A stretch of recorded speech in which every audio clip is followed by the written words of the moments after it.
2,000 people dead at the hands of the army. But for what? A strike? A demand not even for equality, but for dignified working conditions. This was the cost of the Banana Massacres of 1928. But what really happened? Today we'll find out. Welcome back to our channel. I would like to ask you to give us a like and subscribe. Today we have for you the Banana Massacre, brought to you by the United Fruit Company. A strike began on November 12, 1928, which asked for very little. All the plantation workers wanted was the opportunity to work in dignified conditions. They made 9 very reasonable demands. First, their employers would stop their practice of hiring through subcontractors, making it so that their opportunities were limited. Having mandatory collective insurance was another one of their demands, which seems like a basic need. Compensation for worker accidents was their next demand. It seems ridiculous now, but this wouldn't be the standard, and many more would lose their livelihoods and their limbs in the work at the banana plantations. Hygienic dormitories and 6-day work weeks were another. People had usually been worked to oblivion, and often on a brutal 7-day work week.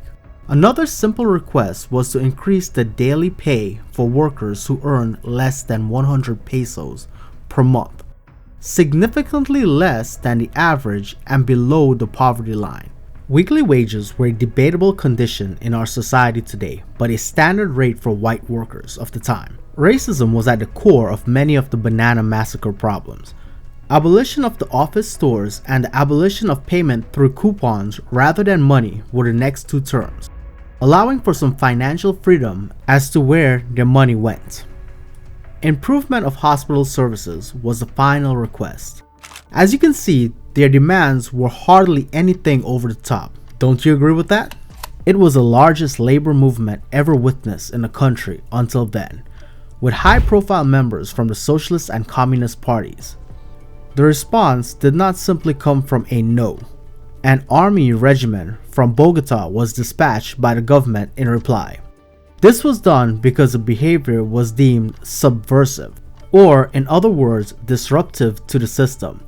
300 soldiers were sent from Antigua to Magdalena, what seemed to be overkill, as if the response wasn't bad enough already. General Cortez Vargas, the army-appointed military chief of the Banana Zone, did not send any units as he thought they would be unable to take effective actions because many of them had families within the resistance. This turned out to be a strong tactical move as they swept their way through the crowds. In a cruel turn, they decided not to engage in talks or listen to the demands of the workers, instead setting up machine guns on the roof of any low buildings and at the corners of the main square in the area. The military closed off access to the street to ensure that nobody escaped. Then they proceeded to issue 5-minute warning for people to leave, which they did not. Despite the crowd being peaceful, they opened fire. On that tragic Sunday, a crowd of innocent workers and their families, including children and babies, were gathered at a location under the false pretense of an announcement from the governor.